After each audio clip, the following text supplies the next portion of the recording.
ਦਰਸ਼ਕੋ ਪ੍ਰੀਤਬਾਦ ਤੁਹਾਡਾ ਸਭ ਦਾ ਭਰਪੂਰ ਸਵਾਗਤ ਹੈ। ਵਿਊਅਰਸ ਹੁਣ ਆਪਾਂ ਆਪਣੇ ਪ੍ਰੋਗਰਾਮ ਨੂੰ ਹੋਰ ਅੱਗੇ ਵਧਾਉਂਦੇ ਹਾਂ ਅੱਜ ਦੇ ਦੂਸਰੇ ਅਹਿਮ ਇਸ਼ੂ ਦੇ ਨਾਲ ਕਿ ਕਿਸ ਤਰ੍ਹਾਂ ਜਿਹੜੀ ਦਲਿਤ ਬੱਚੀ ਮਨੀਸ਼ਾ ਦੇ ਨਾਲ ਸਿਰਫ ਜ਼ਬਰ ਜਨਾਹ ਨਹੀਂ ਹੋਇਆ ਬਲਕਿ ਉਸ ਦੀ ਜਿਹੜੀ ਲਾਸ਼ ਨੂੰ ਵੀ ਰਾਤੋਂ ਰਾਤ ਬਿਨਾਂ ਕਿਸੇ ਪਰਿਵਾਰਕ ਮੈਂਬਰ ਦੀ ਮੌਜੂਦਗੀ ਵਿੱਚ ਸਾੜ ਦਿੱਤਾ ਗਿਆ ਔਰ ਇਸ ਨੂੰ ਲੈ ਕੇ ਜਿਹੜੇ ਰੋਸ ਵਿਖਾਵੇ ਨੇ ਹੋਰ ਵੀ ਜ਼ਿਆਦਾ ਹੋ ਰਹੇ ਨੇ। ਪਰ ਵਿਊਅਰਸ ਇੱਥੇ ਇਹ ਸਵਾਲ ਪੈਦਾ ਹੁੰਦਾ ਹੈ और पुछना बनता है कि जदों पंजाब विच अणपछातियां लाशां कह के सिख नौजवानों नूं साड़िया जा रहा सी और कश्मीर वादी विच मास ग्रेव जड़ियां ने उस बनाईयां जा रही सी जिहड़े कश्मीरी जिहड़े नौजवानों नूं दफनाया गया सी उन्हां दे विच। सो नागालैंड दे होर भारत दे उत्तर पूर्वी सूबिਆਂ विच पुलिस ਵੱਲੋਂ ਇਹੋ ਜਿਹਾ ਜਿਹੜਾ ਸਲੂਕ ਕੀਤਾ ਜਾ ਰਿਹਾ ਸੀ।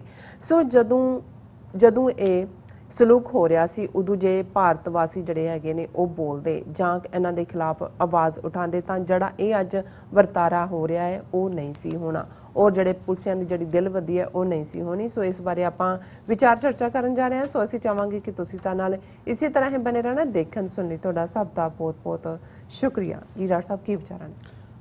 देखो जिवें असीं पिछले सैगमेंट च की भारत दे विच इस वेले जुल्म दा आलम है, यूनीफॉर्मड गुंडे बिल्कुल क्रिमिनल्स इन यूनीफॉर्म जे तुसीं उत्थों दे सिक्योरिटी दस्तियां नूं कुछ कहना होए ते उन्हां लई यही टर्म है कि यूनीफॉर्मड गुंडास। एक गुंडे वो ने जिहड़े दंदनांदे फिरदे ने जिन्हां ने हत्थ 'च भगवे झंडे चुके हुए ने जय श्री राम कर रहे ने और एक ये यूनीफॉर्म दे विच गुंडे ने। काम दोनों ही गुंडे जिहड़े ने वो हिंदूत्व दे एजेंडे नूं ਜਿਹੜਾ ਜ਼ੁਲਮ ਦੇ ਨਾਲ ਆਵਾਜ਼ ਵਿਰੋਧ ਦੀ ਬੰਦ ਕਰਨਾ ਹੈ ਉਹਦੇ ਤੇ ਵੀ ਕਰ ਰਹੇ ਨੇ। ਪਰ ਇਸ ਸਾਰੇ ਦੇ ਵਿੱਚ ਜੋ ਗੁੰਡੇ ਦਾ ਹੁੰਦਾ ਹੈ, ਗੁੰਡਾ ਅਨਰੈਸਟ੍ਰੇਨਡ ਹੁੰਦਾ ਹੈ ਔਰ ਇਹ ਲਫ਼ਜ਼ ਵੀ ਉੱਥੋਂ ਦੇ ਹੀ ਜਿਹੜਾ ਉਸ ਸਿਸਟਮ ਚੋਂ ਨਿਕਲਿਆ ਔਰ ਅੰਗਰੇਜ਼ੀ ਜ਼ਬਾਨ ਨੇ ਵੀ ਇਹਨੂੰ ਅਡਾਪਟ ਕੀਤਾ। ਅੰਗਰੇਜ਼ਾਂ ਦਾ ਦੇ ਵਿੱਚ ਕੋਈ ਗੁੰਡੇ ਦਾ ਕਨਸੈਪਟ ਨਹੀਂ ਸੀ, ਉਹਨਾਂ ਦੇ ਹੋਰ ਲਫ਼ਜ਼ ਸੀ, ਲੇਕਿਨ ਗੁੰਡਾ ਲਫ਼ਜ਼ ਉਹਨਾਂ ਨੇ ਅੰਗਰੇਜ਼ੀ ਡਿਕਸ਼ਨਰੀ 'ਚ ਵੀ ਉੱਥੋਂ ਹੀ ਲਿਆਂਦਾ ਕਿਉਂਕਿ ਗੁੰਡੇ ਹੁੰਦੇ ਹੀ ਉੱਥੇ ਨੇ ਔਰ ਇਹ ਇਹਨਾਂ ਦੀ ਉਹ ਸਰਜ਼ਮੀਨ ਜਿੱਥੇ मनु स्मृति और इस किस्म का जी धक्केशाही है और उसकी जस्टिफिकेशन लई मजहबी जड़े ने कानून ने उन्होंने जस्टिफाई करने दे लई सो उत्थे ही गुंडागर्दी भी उत्थे ही हुंदी है ते गुंडे भी उत्थे ही पनपदे ने।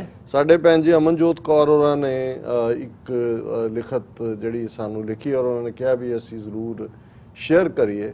ज़ाहिर है कि इस वेले जिहड़ा ईवन भारत दे विच एक तूफान खड़ा होया है विरोध का, भावें वो बड़ा लिमिटेड है, उन्होंने दबाया जा रहा है, वो इस गल ते ज़्यादा केंद्रित नहीं है कि मनीषा दे नाल की होया, भारत किवें कल्ला दिल्ली रेप कैपिटल नहीं है, सारा भारत ही जिहड़ा रेप कंट्री बन गया दुनिया दे विच। पर ज़्यादा इस गल दे उत्ते है कि जी देखो उन्होंने डिगनीफाइड क्रीमेशन नहीं दित्ती, उहदे मापिओ नूं भरावां नूं क्यों नहीं नाल लिया, अद्धी रात ਨੂੰ ਕਿਉਂ ਸਾੜਿਆ, ਸਵੇਰ ਤੱਕ ਵੇਟ ਕਰ ਲੈਂਦੇ। ਈਵਨ ਜਿਹੜਾ ਇਲਾਹਾਬਾਦ ਹਾਈ ਕੋਰਟ ਨੇ ਵੀ ਅਸੀਂ ਡਿਸਕਸ ਕੀਤਾ ਸੂ ਮੋਟੋ ਨੋਟਿਸ ਲਿਆ ਉਹਦੇ ਨਾਲ ਹੋਏ ਵਰਤਾਰੇ ਦਾ ਨਹੀਂ ਹੈ, ਉਹਨੂੰ ਡਿਗਨੀਫਾਈਡ ਕ੍ਰੀਮੇਸ਼ਨ ਨਾ ਦੇਣ ਦਾ। ਲੇਕਿਨ ਜੇ ਹੁਣ ਅਸੀਂ ਇਸ ਔਰ ਅਸੀਂ ਇਹਦੇ ਨਾਲ ਬਿਲਕੁਲ ਸਹਿਮਤ ਹਾਂ ਇਸ ਗੱਲ ਦੇ ਨਾਲ ਕਿ ਭਾਈ ਇਹ ਹਰ ਜ਼ੁਲਮ ਜਿਹਦੇ ਥੱਲੇ ਕੋਈ ਵੀ ਬੇਗੁਨਾਹ ਉਹਦਾ ਸ਼ਿਕਾਰ ਹੁੰਦਾ ਉਸ ਜ਼ਾਲਮ ਨੂੰ सजा याफ्ता किया जाना चाहिए। लेकिन ये सवाल जिहड़ा उन्होंने लिखा ही उसका टाइटल ही दिता है भारतीयों नूं एक छोटा जिहा सवाल और ये थल्ले उन्होंने कहा कि भी today we are seeing outreach from all editors, TV channels, media, social media users against forced hurried cremation of Dalit girl at UP by police. कि भी सारे ही जिहड़े ने अदारे उन्हां इस दे उत्ते जिहड़ा है वो आवाज़ चुकी जा रही है और ठीक है ये चुकना बनता है। पर उन्होंने कहा has the same public ever thought about millions of Sikhs, Kashmiris, Adivasis, north east tribals who Indian states आर्मीज, CRPF, police tortured, mutilated, raped and threw in canals, rivers और क्रीमेटेड सीक्रेटली। कि भी अज ये जिहड़े करोड़ां लोग ने की कदे उन्होंने देखा भी किवें लखां सिख, कश्मीरी, आदिवासी जिन्होंने शेड्यूल ट्राइब कहा जाता है, नॉर्थ ईस्ट के उत्तर पूर्व के ट्राइबल ਜਿਨ੍ਹਾਂ ਨੂੰ ਭਾਰਤੀ ਸਟੇਟ ਦੀਆਂ ਫੌਜਾਂ ਨੇ, ਸਿਕਿਉਰਿਟੀ ਦਸਤਿਆਂ ਨੇ, CRPF ਨੇ ਟਾਰਚਰ ਕੀਤਾ, ਉਹਨਾਂ ਦੀ ਦੇਹ ਨੂੰ ਜਿਹੜਾ ਉਹਦੀ ਬੇਰੁਹਮਤੀ ਕੀਤੀ, ਬਾਡੀ ਦੀ ਟੁਕੜੇ ਕੀਤੇ, ਉਹਨਾਂ ਦੇ ਨਾਲ ਜਬਰ ਜਨਾਹ ਹੋਇਆ, ਨਹਿਰਾਂ ਦੇ ਵਿੱਚ ਸੁੱਟਿਆ, ਦਰਿਆਵਾਂ ਦੇ ਵਿੱਚ ਉਹਨਾਂ ਦੀਆਂ ਡੈੱਡ ਬਾਡੀ ਸੁੱਟੀਆਂ, ਜਾਂ ਉਹਨਾਂ ਨੂੰ ਗੁਪਤ ਤਰੀਕੇ ਦੇ ਨਾਲ ਸਾੜ ਦਿੱਤਾ ਗਿਆ, ਕ੍ਰੀਮੇਟ ਕੀਤਾ ਗਿਆ। Have they ever thought of millions of minorities burnt alive in front of eyes of police, which shamelessly said in 1984 and 2002 that Hindus are just burning garbage? ਕਿ ਇਹਨਾਂ ਕਰੋੜਾਂ ਹਿੰਦੁਸਤਾਨੀਆਂ ਨੂੰ ਜਦੋਂ ਨਵੰਬਰ 84 ਦੇ ਵਿੱਚ ਸਿੱਖਾਂ ਨੂੰ ਔਰ 2002 ਦੇ ਵਿੱਚ ਮੁਸਲਮਾਨਾਂ ਨੂੰ ਜਿਉਂਦਿਆਂ ਸਾੜਿਆ ਜਾ ਰਿਹਾ ਸੀ, ਔਰ ਪੁਲਿਸ ਯੂਨੀਫਾਰਮਡ ਗੁੰਡੇ ਇਹ ਖਲੋਤੇ ਕਹਿ ਰਹੇ ਸੀ ਕਿ ਜੀ ਇਹ ਤਾਂ ਗਾਰਬੇਜ ਗੰਦ ਹੈ ਜਿਹਨੂੰ ਸਾੜਿਆ ਜਾ ਰਿਹਾ, ਉਦੋਂ ਹੁਣ ਦੇ want us to forget, move on or pretend nothing happened, ਕਿ ਚਾਹੁੰਦੇ ਨੇ ਵੀ ਅਸੀਂ ਭੁੱਲ ਜਾਈਏ ਔਰ ਇਵੇਂ ਪ੍ਰੀਟੈਂਡ ਕਰੀਏ ਕਿ ਕੁਝ ਨਹੀਂ ਵਾਪਰਿਆ। ਬਟ ਦੇ think no one knows it is routine of men in uniform in India to secretly dispose of bodies, especially those of minorities, Dalits, tribals, ਕਿ ਉਹ ਕੀ ਸਮਝਦੇ ਨੇ ਵੀ ਇਹ ਕਿਸੇ ਨੂੰ ਨਹੀਂ ਪਤਾ ਕਿ ਵੀ ਉੱਥੇ ਇਹ ਇਹਨਾਂ ਯੂਨੀਫਾਰਮਡ ਗੁੰਡਿਆਂ ਦੇ ਲਈ ਇਹ ਇੱਕ ਨਾਰਮਲ ਗੱਲ ਹੈ ਕਿ ਉਹਨਾਂ ਨੇ ਮਾਰਨਾ ਔਰ ਬਾਅਦ 'ਚ ਜਿਹੜਾ ਉਹ ਗੁਪਤ ਤਰੀਕੇ ਦੇ ਨਾਲ ਜਿਹੜੇ ਬਾਡੀਜ਼ ਨੇ ਉਹਨਾਂ ਨੂੰ ਖੁਰਦ-ਬੁਰਦ ਕਰਨਾ, ਖਾਸ ਤੌਰ ਤੇ ਜੇ ਉਹ ਘੱਟ ਗਿਣਤੀਆਂ ਦੇ ਨਾਲ ਸੰਬੰਧਿਤ ਲੋਕ ਨੇ, ਜਿਹੜੇ ਨੇ ਉਹ ਦਲਿਤ ਨੇ ਜਾਂ ਆਦੀਵਾਸੀ ਨੇ। What they are pretending to be shocked at now is exactly what they celebrated by calling people like KPS Gill, Julius Ribeiro super cops. ਹੁਣ ਉਹ ਇਵੇਂ ਪ੍ਰੀਟੈਂਡ ਕਰ ਰਹੇ ਨੇ ਜਿਵੇਂ ਉਹਨਾਂ ਨੂੰ ਪਤਾ ਹੈ ਇਹ ਉਹੀ ਲੋਕ ਨੇ ਜਿਨ੍ਹਾਂ ਨੇ ਰਿਬੇਰੋ ਨੂੰ, ਜਿਹਨੇ ਸਭ ਤੋਂ ਪਹਿਲਾਂ ਪੰਜਾਬ 'ਚ ਜਦੋਂ 85-86 'ਚ ਆਇਆ ਬੁਲਟ ਫॉर ਬੁਲਟ ਇਹ ਕਹਿ ਕੇ ਪਹਿਲੇ ਝੂਠੇ ਪੁਲਿਸ ਮੁਕਾਬਲੇ ਈਸਾਈ ਉੱਥੋਂ ਮਹਾਰਾਸ਼ਟਰ ਦਾ ਇਹਨੇ ਪੰਜਾਬ ਦੇ ਵਿੱਚ ਮਾਰੇ। ਹੁਣ ਉਹ ਹਿਊਮਨ ਰਾਈਟਰ ਬਣਿਆ ਹੋਇਆ ਕਿ ਜੀ ਕੀ ਹੋ ਰਿਹਾ ਉਹ ਤਾਂ ਕਹਿੰਦੇ ਵੀ ਇਹਨਾਂ ਉਹੀ KP ਗਿੱਲ। ਹੁਣ ਜੇ ਇਹ ਜਿਹੜਾ ਬਦਸ਼ਕਲ ਜਿਹਨੂੰ ਹੀਰੋ ਤੇ ਐਕਟਰ ਬਣਾਇਆ ਸੰਨੀ ਦਿਓਲ, ਇਹਦੇ ਪਿਓ ਨੇ ਜੇ ਉਹ ਅੱਜ ਕਿਸਾਨਾਂ ਦੇ ਖਿਲਾਫ ਭੁਗਤ ਰਿਹਾ, ਕਹਿ ਰਿਹਾ ਜੀ ਕਿਸਾਨਾਂ ਨਾਲ ਬਹੁਤ ਚੰਗਾ ਹੋਇਆ, ਇਹ ਤਿੰਨੋਂ ਜਿਹੜੇ ਐਕਟਰ ਬਣੇ ਨੇ ਬਹੁਤ ਭਲੇ ਦੇ ਨੇ, ਤੇ ਇਹਦੇ ਪਿਓ ਧਰਮਿੰਦਰ ਨੇ ਬੰਬੇ ਦੇ ਵਿੱਚ ਫਿਲਮੀ ਸਿਤਾਰਿਆਂ ਦਾ ਵੱਡਾ ਇਕੱਠ ਕਰਕੇ ਜਿਹੜਾ ਬੁਚਰ ਆਫ ਪੰਜਾਬ ਜਿਹਨੇ 50,000 ਤੋਂ ਜ਼ਿਆਦਾ ਸਿੱਖ ਨੌਜਵਾਨ ਮਾਰੇ KP ਗਿੱਲ, ਉਹਨੂੰ ਸੁਪਰ ਕਾਪ ਦਾ ਖਿਤਾਬ, ਜਿਹੜਾ ਸੁਪਰ ਕਾਪ ਲਫ਼ਜ਼ ਆਇਆ ਹੀ ਉੱਥੋਂ ਹੈ, ਇਹ ਉਹਨਾਂ ਨੇ ਦਿੱਤਾ ਸੀ। ਧਰਮਿੰਦਰ ਉਹਦੇ 'ਚ ਲੀਡਰ ਸੀ ਉਹਨਾਂ ਨੂੰ ਦੇਣ ਵਾਲਿਆਂ। ਸੋ ਲੋਕਾਂ ਦੀ, ਕਿਉਂਕਿ ਉਹਦੇ ਤੁਸੀਂ ਉਸ ਮੁੰਡੇ ਨੂੰ, ਇਸ ਆਰੀਆ ਸਮਾਜੀ ਦੇ ਨੂੰ ਜਿਹੜਾ ਉੱਥੋਂ ਗੁਰਦਾਸਪੁਰ ਤੋਂ MP ਬਣਾਇਆ, ਔਰ ਉਹਨਾਂ ਨੇ ਕਿਹਾ ਕਿ ਵੀ ਇਹ ਜਿਹੜਾ ਹੁਣ ਅੱਜ ਕੱਲ੍ਹ ਹੈ, what they are pretending to be shocked at now is exactly what they celebrated by calling people like KPS Gill, Julio Ribeiro as super cops. Interestingly, Julio Ribeiro is now playing human rights activist and writes on so-called rule of law. ਉਹਦਾ column ਹੁੰਦਾ Tribune 'ਚ ਵੀ ਹੈ ਕਿ ਜੀ rule of law ਇਹ ਬਹੁਤ ਧੱਕਾ ਹੋ ਰਿਹਾ ਔਰ ਫਲਾਣਾ। Did he forget what he did when he was in Punjab? ਇਹਨੂੰ ਭੁੱਲ ਗਿਆ ਵੀ ਇਹਨੇ ਖੁਦ ਕੀ ਕੀਤਾ। With what face can Indians now criticize the forced hurried cremation of Dalit girl at UP by police? ਹੁਣ ਕਿਹੜੇ ਮੂੰਹ ਦੇ ਨਾਲ ਇਹ ਲੋਕ ਜਿਹੜੇ ਨੇ ਉਹ ਕ੍ਰਿਟਿਸਾਈਜ਼ ਕਰ ਰਹੇ ਨੇ, ਜਦੋਂ ਜਿਨ੍ਹਾਂ ਨੇ ਇਹ ਕੰਮ ਕੀਤੇ ਨੇ ਯੂਨੀਫਾਰਮ ਦੇ ਵਿੱਚ ਸਿੱਖਾਂ ਦੇ ਨਾਲ, ਕਸ਼ਮੀਰੀਆਂ ਦੇ ਨਾਲ, ਟਰਾਈਬਲਸ ਦੇ ਨਾਲ, ਨਾਰਥ ਈਸਟ, ਉਹਨਾਂ ਨੂੰ ਇਹਨਾਂ ਨੇ ਸੁਪਰ ਕਾਪ ਔਰ ਹੀਰੋ ਬਣਾਇਆ। This is not the first time Indian men in uniform burnt a victim's body or earlier refused to register complaint or are now threatening her family to keep quiet, nor will it be the last time. ਇਹ ਪਹਿਲੀ ਵਾਰ ਨਹੀਂ ਹੈ ਕਿ ਉਹਨਾਂ ਨੇ ਇਹੋ ਜਿਹਾ ਕੰਮ ਕੀਤਾ ਹੈ, ਸੀਕ੍ਰੇਟਲੀ ਬਾਡੀ ਬਰਨ ਕੀਤੀ ਹੈ ਜਾਂ ਪਰਿਵਾਰ ਦੇ ਉੱਤੇ ਦਾਬਿਆ ਕਿ ਵੀ ਉਹ ਜ਼ਬਾਨ ਨਾ ਖੋਲਣ, ਤੇ ਨਾ ਹੀ ਇਹ ਅਖੀਰਲਾ, ਇਹ ਰੁਕਣਾ ਨਹੀਂ ਹੈ। This is the real face of Bharat ਮਾਤਾ and its corrupted sons. ਇਹ ਅਸਲੀ ਚਿਹਰਾ ਭਾਰਤ ਮਾਂ ਦਾ ਔਰ ਉਹਦੇ ਭ੍ਰਿਸ਼ਟ ਪੁੱਤਰਾਂ ਧੀਆਂ ਦਾ, ਜਿਨ੍ਹਾਂ ਦੇ ਹੱਥ ਦੇ ਵਿੱਚ ਪਾਵਰ ਹੈ ਔਰ ਜਿਹੜੇ ਮੈਜੋਰਿਟੀ ਲੋਕ ਇਸ ਸਾਰੇ ਨੂੰ ਸਪੋਰਟ ਕਰਦੇ ਰਹੇ ਨੇ ਹੁਣ ਤੱਕ। This country has no conscience.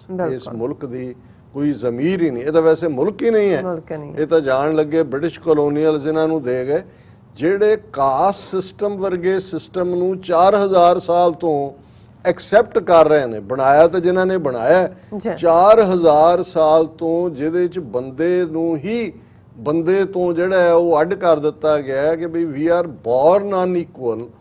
ਉਹ ਸ਼ੂਦਰ ਜਾਂ ਉਹ ਔਰਤ ਜਿਨ੍ਹਾਂ ਨੂੰ ਐਨੀਮਲਸ ਤੋਂ ਵੀ ਬਦਤਰ ਜਿਹੜਾ ਉਹਨਾਂ ਦੇ ਨਾਲ ਸਲੂਕ ਕਰਨ ਦੀ ਜਿਹੜੀ ਹੈ ਉਹ ਇਹਨਾਂ ਨੂੰ ਹਦਾਇਤ ਹੈ। ਔਰ ਇਹਦੇ ਬਾਵਜੂਦ ਜਦੋਂ ਅਲਾਮਾ ਇਕਬਾਲ ਨੇ ਨਾਨਕ ਨਜ਼ਮ ਲਿਖੀ ਆਪਣੇ ਬਾਂਗੇ ਦਰਾ 'ਚ, ਤੇ ਉਹਨਾਂ ਨੇ ਕਿਹਾ ਕਿ ਵੀ ਦੇਖੋ ਬ੍ਰਹਮਨ ਸਰਸ਼ਾਰ ਹੈ ਅਬ ਤੱਕ ਮੈਂ ਪਿਦਾਰ ਮੇਂ ਸ਼ਮਾਏ ਗੌਤਮ ਜਲ ਰਹੀ ਹੈ ਮਹਿਫਲੇ ਅਗਿਆਨ, ਕਿ ਅੱਜ ਵੀ ਹੰਕਾਰ ਦੀ ਸ਼ਰਾਬ ਦੇ ਵਿੱਚ ਬ੍ਰਾਹਮਣ ਇਸ ਧਰਤੀ ਦੇ ਉੱਤੇ ਜਿਹੜਾ ਉਹ ਪੂਰਾ ਪ੍ਰਫੁੱਲਤ ਹੈ, ਪੂਰਾ ਜਿਹੜਾ ਉਹ ਗੱਜਿਆ ਵੱਜਿਆ ਹੋਇਆ। ਔਰ ਜਿਹੜੀ ਗੱਲ ਕਿਸੇ ਨੇ ਬਰਾਬਰੀ ਦੀ ਕੀਤੀ ਸੀ, ਕੰਪੈਸ਼ਨ ਦੀ ਕੀਤੀ ਸੀ, ਬੁੱਧ ਕੰਪੈਸ਼ਨ ਦੇ ਲਈ ਹੈ, ਦਇਆ ਰਹਿਮ, ਕਿਉਂਕਿ ਉਹਦਾ ਬੇਸ ਹੀ ਨਾਨ ਵਾਇਲੈਂਸ ਆਇਆ ਹੀ ਉਹਦੇ ਚੋਂ ਸੀ। ਔਰ ਇਹਨਾਂ ਨੇ ਬ੍ਰਾਹਮਣਾਂ ਨੇ ਵਾਇਲੈਂਸ ਦੇ ਨਾਲ ਸਾਰੇ ਬੋਧੀਆਂ ਦਾ ਸਫਾਇਆ ਕਰਕੇ ਜਿਹੜਾ ਉਹਨਾਂ ਦਾ ਸਲੋਗਨ ਸੀ ਅਹਿੰਸਾ ਪਰਮੋ ਧਰਮਾ, ਉਹ ਅਡਾਪਟ ਕਰ ਲਿਆ। ਸੋ ਮਤਲਬ ਇਹ ਹੈ ਕਿ ਵੀ ਇਹ ਤਾਂ ਇਹਨਾਂ 'ਚ ਬਿਲਟ ਇਨ ਹੈ, ਜੋ ਇਹਨਾਂ ਦਾ ਕਾਸਟ ਸਿਸਟਮ ਤੋਂ ਬਦਤਰ ਸਿਸਟਮ ਹਿਊਮਨ ਸੁਸਾਇਟੀ ਨੇ ਕੋਈ ਇਜਾਦ ਨਹੀਂ ਕੀਤਾ ਡਿਸਕ੍ਰਿਮੀਨੇਸ਼ਨ ਦਾ। ਠੀਕ ਹੈ, ਸਲੇਵਰੀ ਵੀ ਰਹੀ, ਅੱਜ ਵੀ ਡਿਸਕ੍ਰਿਮੀਨੇਸ਼ਨ ਹੈ, ਲੇਕਿਨ ਕਿਸੇ ਮਜ਼ਹਬ ਨੇ ਤਾਂ ਨਹੀਂ ਕਿਹਾ ਹੋਇਆ ਕਿ ਭਾਈ ਸਲੇਵਰੀ ਜਸਟੀਫਾਈਡ ਹੈ। ਹਾਲਾਂਕਿ ਇੱਕ ਸਟੇਜ ਤੇ ਬਾਈਬਲ ਜਾਂ ਇਧਰੋਂ ਉਧਰੋਂ ਕੋਟ ਕਰਕੇ ਉਹਨੂੰ ਉਹ ਕਰਦੇ, ਪਰ ਇੱਥੇ ਤਾਂ ਗਾਂਧੀ ਵਰਗਾ ਬੰਦਾ ਜਿਹਨੂੰ ਬੜਾ ਉਹਨਾਂ ਨੇ ਮਹਾਤਮਾ ਬਣਾ ਕੇ ਖੜਾ ਕੀਤਾ ਹੋਇਆ, ਤੁਸੀਂ ਉਹਦੇ ਸਾਰੇ ਵਰਕਸ ਜੋ ਗਾਂਧੀ ਨੇ ਲਿਖਿਆ, complete works of Mahatma Gandhi, Bharat the information and broadcasting ministry ਨੇ ਪਬਲਿਸ਼ ਕੀਤੇ ਹੋਏ ਨੇ। ਤੁਸੀਂ ਉਹਦੇ ਚੋਂ ਇੱਕ ਲਾਈਨ ਕੱਢ ਕੇ ਦਿਖਾ ਦਿਓ ਜਿਹਦੇ ਚ ਉਹਨੇ ਕਾਸਟ ਸਿਸਟਮ ਨੂੰ ਕੰਡੈਮ ਕੀਤਾ। ਹਾਂ, ਉਹਨੇ ਕਿਹਾ ਜੀ ਸ਼ੂਦਰ ਨੇ, ਉਹਨਾਂ ਦੇ ਨਾਲ ਚੰਗਾ ਸਲੂਕ ਹੋਣਾ ਚਾਹੀਦਾ। ਸਲੂਕ ਤਾਂ ਉਹੀ ਹੋਏਗਾ ਜਿਹੜਾ ਤੁਹਾਡੇ ਰਾਮ ਰਾਜ ਦੇ ਉਸ ਪਿਓ ਨੇ ਮਨੂ ਸਮ੍ਰਿਤੀ ਦੇ ਵਿੱਚ ਦਿੱਤੇ ਹੋਏ ਨੇ। ਔਰ ਜ਼ਾਹਰ ਹੈ ਕਿ ਵੀ ਉਹਨੂੰ ਹੀ ਉਹ ਮੰਨਦੇ ਨੇ। ਹੁਣ ਜੇ ਮਨੂ ਸਮ੍ਰਿਤੀ ਜਾਂ ਰਾਮ ਰਾਜ ਕਹਿੰਦੇ ਨੇ ਵੀ ਅਸੀਂ ਲਿਆਣਾ, ਰਾਮ ਦਾ ਤਾਂ ਆ ਗਿਆ ਰਾਜ, ਇਹੀ ਹੈ ਜੋ ਰਾਮ ਨੇ ਆਪਣੀ ਘਰਵਾਲੀ ਸੀਤਾ ਦੇ ਨਾਲ ਸਲੂਕ ਕੀਤਾ, ਜੋ ਉਹਨੇ ਉਸ ਦਲਿਤ ਔਰਤ ਦੇ ਨਾਲ ਕੀਤਾ, ਜੋ ਉਹਨਾਂ ਨੇ ਉਸ ਸ਼ੰਭੂ ਦੇ ਨਾਲ ਕੀਤਾ ਜਿਹਨੂੰ ਮਾਰ ਦਿੱਤਾ ਗਿਆ, ਜੋ ਇਹਨਾਂ ਦਾ ਗੁਰੂ ਜਿਹਨੂੰ ਗੁਰੂ ਦਰੋਣਾਚਾਰੀਆ ਕਹਿੰਦੇ ਨੇ, ਉਹਨੇ ਜਿਹੜਾ ਇੱਕ ਏਕਲਵਿਆ ਨਾਂ ਦਾ ਜਿਹੜਾ ਇੱਕ ਦਲਿਤ ਜਿਹੜਾ ਮਾਰ ਸੀ ਤੀਰ ਅੰਦਾਜ਼ੀ 'ਚ, ਉਹਨੇ ਦੇਖਿਆ ਬ੍ਰਾਹਮਣ ਨੇ ਕਿ ਵੀ ਇਹ ਤਾਂ ਸ਼ੂਦਰਾਂ ਦਾ ਮੁੰਡਾ ਜਿਹਨੂੰ ਮੈਂ ਟ੍ਰੇਨਡ ਕੀਤਾ ਕਿ ਛਤਰੀ ਅਰਜਨ ਨੂੰ, ਇਹ ਤਾਂ ਉਹਨੂੰ ਮਾਤ ਦੇਣ ਵਾਲਾ ਹੈ, ਕੱਲ ਨੂੰ ਤਾਂ ਇਹ ਆਗੂ ਬਣ ਜਾਏਗਾ। ਉਹਨੇ ਕਿਹਾ ਤੂੰ ਮੈਨੂੰ ਗੁਰੂ ਤਾਂ ਧਾਰਿਆ ਨਹੀਂ ਸੀ। ਉਹਨੇ ਕਿਹਾ ਜੀ ਮੈਂ ਤੁਸੀਂ ਤਾਂ ਮੈਨੂੰ ਐਕਸੈਪਟ ਹੀ ਨਹੀਂ ਸੀ ਕਰਨਾ, ਮੈਂ ਤਾਂ ਸ਼ੂਦਰ ਹਾਂ, ਮੈਂ ਤਾਂ ਤੁਹਾਡੀ ਇੱਕ ਮੂਰਤੀ ਬਣਾ ਕੇ ਉਹਦੇ ਅੱਗੇ ਪਹਿਲਾਂ ਮੈਂ ਸਵੇਰੇ ਨਤਮਸਤਕ ਹੋ ਕੇ ਮੱਥਾ ਟੇਕ ਕੇ ਫਿਰ ਮੈਂ ਅਭਿਆਸ ਕਰਦਾ ਸੀ। ਕਹਿੰਦਾ ਅੱਛਾ, ਫਿਰ ਤਾਂ ਵਾਕਈ ਤੂੰ ਮੈਨੂੰ ਗੁਰੂ ਧਾਰਿਆ। ਉਹ ਕਹਿੰਦਾ ਪਰ ਤੂੰ ਗੁਰੂ ਦਕਸ਼ਨਾ ਤਾਂ ਦਿੱਤੀ ਨਹੀਂ। ਬ੍ਰਾਹਮਣ ਕਹਿੰਦਾ ਦਰੋਣਾਚਾਰੀਆ। ਉਹ ਕਹਿੰਦਾ ਗੁਰੂਵਰ ਤੁਸੀਂ ਮੰਗੋ ਦਕਸ਼ਨਾ ਕੀ ਹੈ। ਉਹਨੇ ਕਿਹਾ ਵੀ ਤੂੰ ਹੁਣ ਮੈਨੂੰ ਆਪਣੇ ਸੱਜੇ ਹੱਥ ਦਾ ਅੰਗੂਠਾ ਦੇ ਦੇ ਦਕਸ਼ਨਾ। ਉਹਨੇ ਮਾਰਿਆ, ਛੁਰਾ ਕੱਢ ਕੇ ਉਹਦੇ ਹਵਾਲੇ ਕਰ ਦਿੱਤਾ।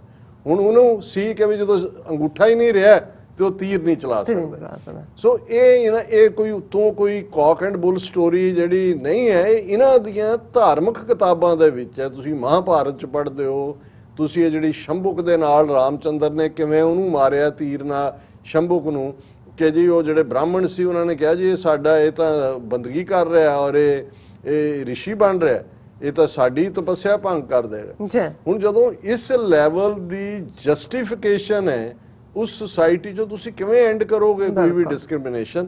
ਔਰ ਉਹਨਾਂ ਨੇ ਪੰਜ ਨੇ ਕਿਹਾ ਦਿਸ ਕੰਟਰੀ ਹੈਜ਼ ਨੋ ਕੌਨਸ਼ੀਅੰਸ, ਜ਼ਮੀਰ ਨਾਂ ਦੀ ਕੋਈ ਚੀਜ਼ ਨਹੀਂ ਹੈ। ਆਊਟਰੇਜ ਓਵਰ ਦਾ cremation seemed hypocritical to people of Kashmir, Northeast, Punjab, Chhattisgarh, etc. because we know illegal cremations, delays, cover-ups, threat by police are normal and rewarded with medals by Government of India on Republic Day each year. ਸਾਨੂੰ ਇਹ ਜੋ ਉਹਨਾਂ ਨੇ ਕੀਤਾ ਹੈ ਇਸ ਬੱਚੀ ਦੇ ਨਾਲ, ਸਾਨੂੰ ਕੋਈ ਅਲੋਕਾਰ ਗੱਲ ਨਹੀਂ ਲੱਗੀ, ਕਿਉਂਕਿ ਇਹ ਜਿਹੜਾ ਹੈ ਕਸ਼ਮੀਰ, ਨਾਰਥ ਈਸਟ, ਪੰਜਾਬ, ਛੱਤੀ, ਇਹ ਤਾਂ ਆਮ ਵਾਲੀ ਗੱਲ ਹੈ ਕਵਰ ਅਪ ਹੁੰਦੇ ਨੇ, ਕ੍ਰਿਮੇਸ਼ਨਸ ਕੀਤੀਆਂ ਜਾਂਦੀਆਂ, ਜਸਟਿਸ ਨਹੀਂ ਮਿਲਦਾ, ਔਰ ਜਿਨ੍ਹਾਂ ਨੇ ਇਹ ਕਰਤੂਤਾਂ ਕੀਤੀਆਂ ਹੁੰਦੀਆਂ ਨੇ ਉਹਨਾਂ ਨੂੰ ਹਰ 26 ਜਨਵਰੀ ਨੂੰ ਸੱਦ ਕੇ ਜਿਹੜਾ ਉਹ ਦਿੱਲੀ ਦੇ ਵਿੱਚ ਮੈਡਲ ਦਿੱਤੇ ਜਾਂਦੇ ਨੇ। ਨੋ wonder world's largest democracy is chasing out human rights organizations away from its soil। ਹੁਣ ਜੇ ਐਮਨੈਸਟੀ ਇੰਟਰਨੈਸ਼ਨਲ ਨੂੰ 2 ਦਿਨ ਪਹਿਲਾਂ ਕੱਢਿਆ, ਹੁਣ ਜੇ ਐਮਨੈਸਟੀ ਦਾ ਉੱਥੇ ਹੁੰਦਾ ਤੇ ਉਹਦੇ ਤੇ ਉਹਨਾਂ ਦੀਆਂ ਡੀਟੇਲ ਰਿਪੋਰਟਸ ਦੁਨੀਆ ਭਰ ਚ ਹੋਣੀਆਂ ਸੀ।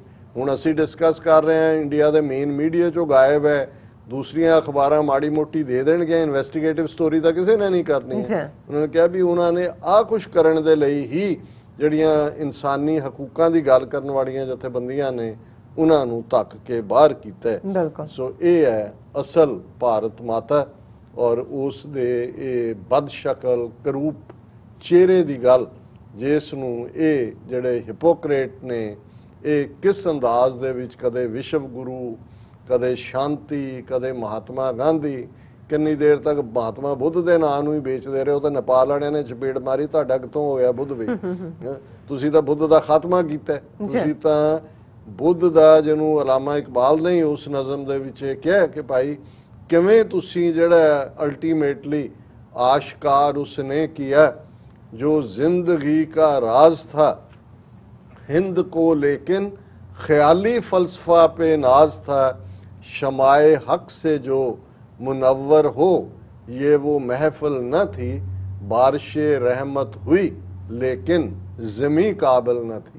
ਤੁਹਾਡੀ ਇਹ ਬ੍ਰਾਹਮਣਵਾਦ ਦਾ ਖੁਸ਼ਕ ਕਾਸਟ ਸਿਸਟਮ, ਜ਼ਾਲਮਾਨਾ ਅੰਦਾਜ਼ ਔਰ ਉੱਥੇ ਕੰਪੈਸ਼ਨ ਦੀ ਗੱਲ, ਦਇਆ ਦੀ ਗੱਲ, ਔਰ ਇਸ ਸਾਰੇ ਤੋਂ ਬਾਅਦ ਜਦੋਂ ਅਲਾਮਾ ਇਕਬਾਲ ਇਸ ਨਜ਼ਮ ਦੇ ਨੂੰ ਕਨਕਲੂਡ ਕਰਦੇ ਆ ਕਹਿੰਦੇ ਨੇ ਕਿ ਭਾਈ ਇਹ ਹੀ ਮੁਲਕ ਹੈ, ਆਹ ਸ਼ੂਦਰ ਕੇ लिए हिंदुस्तान गम खाना है दर्द इंसानी से इस बस्ती का दिल बेगाना है। कि भी ये दर्द इंसान ਦਾ ਦਰਦ ਕੀ ਹੈ ਇਸ ਬਸਤੀ ਵਾਲੇ ਨਹੀਂ ਜਾਣਦੇ, ਭਾਰਤ ਮਾਤਾ ਵਾਲੇ ਨਹੀਂ ਜਾਣਦੇ। फिर उठी आखिर सदा तौहीद की पंजाब से हिंद को एक मर्द कामिल ने जगाया ख्वाब से। कि गुरु नानक मर्द कामिल आए और ये जिहड़ी है बुद्ध तो बाद एक आवाज़ आई जिन्हें उन्होंने जगाया। पर जो हाल नानक दे बच्चे बच्चियां दा कीता है, जो हाल बुद्ध दे बच्चे बच्चियां दा कीता है, अज असी देख रहे हैं कि इन्हां दे हत्थ, जालमां दे हत्थ पावर है, सब कुछ ही इन्हां दा है और घुट घुट के मर जाएं ये मर्जी मेरे सयाद की है। अज हालत ये बनी जी। डॉक्टर साहब थोड़ा बहुत बहुत शुक्रिया।